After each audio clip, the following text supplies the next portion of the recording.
Wade Hicks Jr., the man who is stuck in Hawaii, halfway between the U.S. and Japan, where his wife is, and who is now stuck on a no-fly list. Wade, how are you doing? Well, I'm doing fairly good considering. This is a very strange case. We just got finished talking to Doug Hagman, and it's hard to believe that our government could do this, just label somebody as an enemy of the state without notifying them that they've been put on some secret list, and then strand people. Indeed, it's a scary feeling.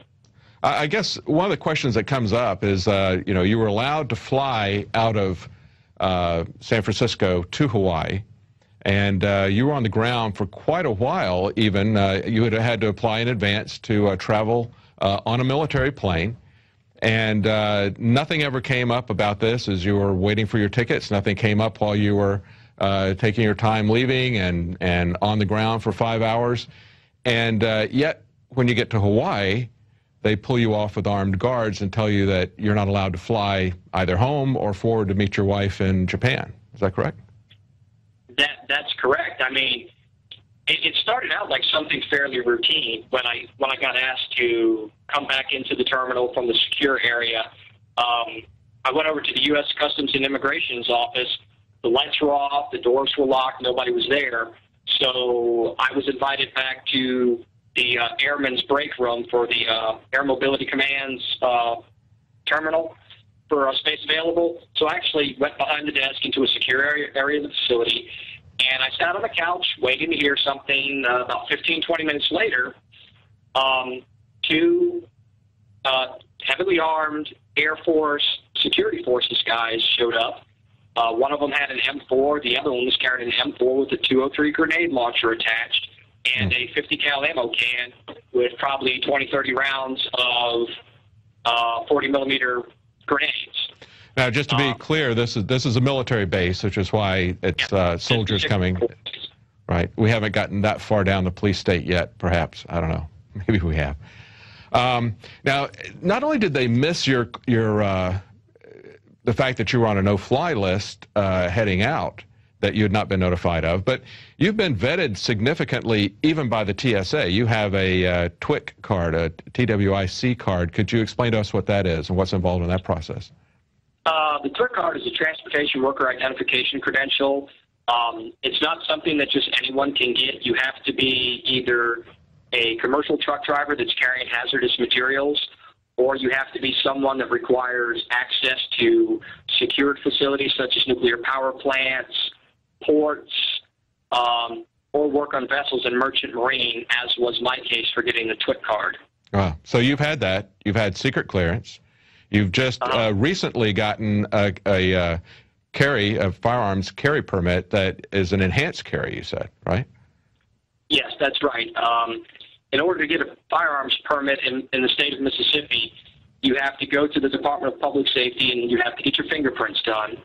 And then they, in turn, send your fingerprints to the Federal Bureau of Investigation to check and see if you have any criminal history, any outstanding warrants, you're under any type of investigations. They do a very thorough background check. And then if nothing comes back, they are supposed to issue the permit within 45 days. I applied for my permit on August 17, 2012, received my permit approximately around September 22nd, 2012, so it was well within the 45-day window. So nothing slowed down that process. Okay, so to recap, you've been vetted by the TSA, you've been vetted by the FBI, and you have no criminal record, and yet somehow you're on a no-fly list, and they have you stranded in Hawaii. You can't go forward or back. Now, you have been involved with Mississippi Preppers Organization. Is that correct? Can you tell us a little bit about that? Mississippi Preparedness Project. Do you think that perhaps that had anything to do with you being detained? God, if it does, that's a pretty sad situation. It is a pretty sad situation, but we've seen Department of Homeland Security documents that say that people who are preppers and people who are patriots and who are outspoken about politics are basically enemies of the state. I wonder if we're seeing something about that. Did you notice anything I mean, is there any reason at all that you would think that that would be set apart? I don't know, but there was an interesting situation that I had earlier this year. We had a member that joined the website, and I was hosting a meet and greet at my house to meet current members and former members that I haven't had a face-to-face conversation with. And one of the guys that came over there, he was disabled. He drove a vehicle that had an Afghanistan veteran's plate on it. He identified himself as a Navy combat veteran, a chief petty officer, retired. He started telling me details about how he was in SEAL Team 2 and worked with the SEALs for years and stuff like that. But things were not adding up with the guy's story, because I've been around and I've talked to people in the special operations community through either mutual friends or chance meetings through jobs that I've had. And this guy did not present himself like the caliber of those people, because they're mentally tough, mentally strong, and they don't talk about that they're SEALs. You will never hear a SEAL say, "Oh, I was a SEAL." So that immediately struck me as odd. So I had a casual conversation with him, nodded my head. My wife and I had a dinner engagement, and he stayed all the way to the end. Eventually we said, "Hey, look, you got to go. We're leaving." And we parted ways. So I immediately, when I got back the next day, I talked to my wife about it, who's active duty Navy, and I said, something doesn't seem right. I'm going to go contact Special Operations people in Coronado, California, and see if I can run a Freedom of Information Act request on this guy to vet him and see if he was indeed a SEAL.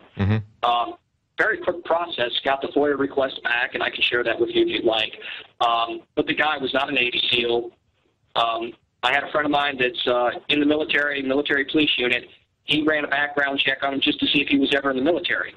Was never in the military. Really? Yet this guy had a Mississippi concealed carry permit, a authentic, from what I can tell, retired military ID. He even showed me his DD-214 that showed he had SEAL time on it. Wow. Wow. So, boy, that's suspicious. Man. I just I made the assumption that this guy, okay, I know he's not a SEAL. I know he's never been in the military. I'm curious. It just so happened to be I was out driving around one day and I saw his vehicle pass. And I said, well, I'm going the same way as him, just kind of curious to see where he goes. And lo and behold, he pulls into the federal court building down in Gulfport, pulls in around the back, and there's a Department of Homeland Security office there, and he pulls into the parking lot and parks in the handicap spot. Really? And I just kept driving down the road. I said, imagine that. Wow. Wow. Oh, that's amazing information. Well, we sent him an email a few days before saying, look, you showed him to one of our vets. You were careless with a firearm. He actually tried to hand a bag that it's alleged that he had a firearm, because I never searched his bag.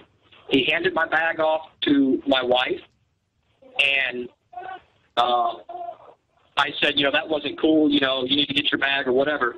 And then he hands his bag off to someone who's active duty Air Force, EOD. And, of course, he's like, I'm not holding your bag. You'd hold your own bag. So after that incident, we said, hey, we're going to kick you off the website and don't contact us anymore because you're scaring us. Wow. So that happened several months ago. Wow. If there's anything that I could think of that would put me on the no-fly list, I guess I upset somebody at DHS, because well, that certainly is. Supposed to be some kind of agent or informant. He did a very poor job. Yeah, that certainly is suspicious. Wow. Well, in terms of, we'd like to follow into that a little bit more. But now, in terms of your immediate situation, you've contacted your senator and your congressman. I believe you said you've also contacted Rand Paul. And what have you heard back from them? You can't get anything from immigration. You can't get anything from Homeland Security or TSA. So what have you heard from your congressman? I haven't heard anything from my congressman's office. They need a public information release form, which I have to get it back over to the library in Hickam and print it out and fax it to them. But I was able to fax one to my senator, Roger Wicker's office, yesterday, and they're working on the process today. I received a call from them this morning. Senator Rand Paul's office contacted me yesterday, and said that they would like to help me, but I'm not a Mississippi resident, so I'm not a Kentucky resident. I see. Well, So I hope that... anything they can do to help, they would. Wow. Well, we're going to continue to follow your story. Please let us know what's going on with it. On the bright side, at least you're in Hawaii. You're not confined to a mental institution like they did Brandon Robb, but it's really frightening for all of our viewers to see that the government can act this way without any accountability. And it's also interesting to see what's going on with this this person who was not a Navy SEAL but pretending to be one.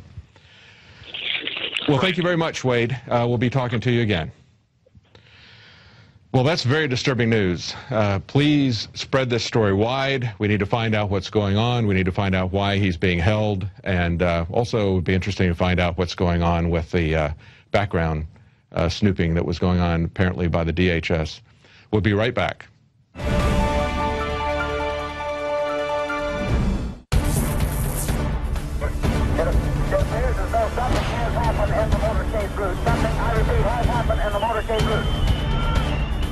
Who controls the past, controls the future. Who controls the present, controls the past.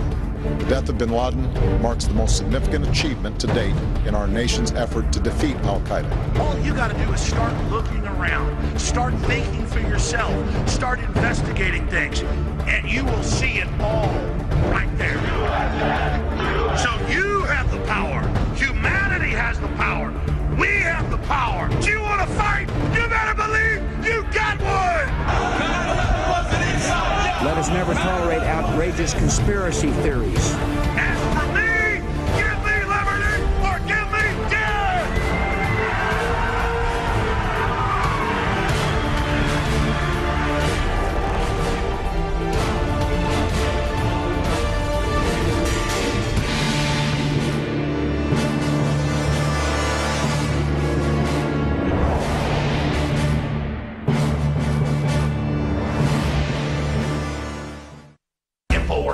InfilTraitor.com. We just expanded next door. We're coming for the New World Order. Yeah!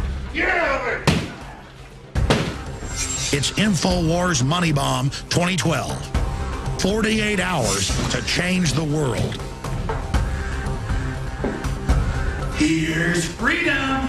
InfoWarsMoneyBomb.com to read our mission and to see the amazing roster of guests we've got lined up, sharing their insights on liberty and resistance to tyranny. I got involved in radio and TV as well as filmmaking 17 years ago because I didn't like the direction I saw our country and our world going in. The attacks on basic freedoms like the Second Amendment, the move towards collectivism and the nanny state. And over the last decade and a half, Infowars.com and my radio show and the films have become really part of the core resistance to tyranny worldwide. It seems like yesterday, but it was more than 5 years ago that I was sitting in my small office of about 3,000 square feet and realized that we were already reaching millions of people a week and that we had a responsibility to expand our operations in the face of the globalist. It was listeners 5 years ago that demanded we have a money bomb and expand our operations. We've gone from less than 10 crew members to more than 50 today. 5 years ago, I was reaching about 3 million people a week. Now it's 15 million a week conservatively. Imagine what will happen if you just tell one person a day about Infowars.com or our news reports that are online. Imagine what will happen if you donate just $5 or $10 to InfoWarsMoneyBomb.com and allow us to go to the next level and put the nightly news out on free-to-air satellite worldwide. No, that one action won't save the world, but it will trigger brush fires in the minds of men and women everywhere that will bring down the globalist and restore humanity on the right path of justice and liberty and a level playing field. We have a choice: the globalist dark age of control freak technocracy or 1776 worldwide. This October 18th and 19th, from Thursday morning right through into Saturday morning, it's InfoWars Money Bomb 2012. 48 hours to change the world. I'll see you live with the free video and audio streams emanating from PrisonPlanet.com and Infowars.com. I'm Alex Jones, defending liberty, resisting tyranny.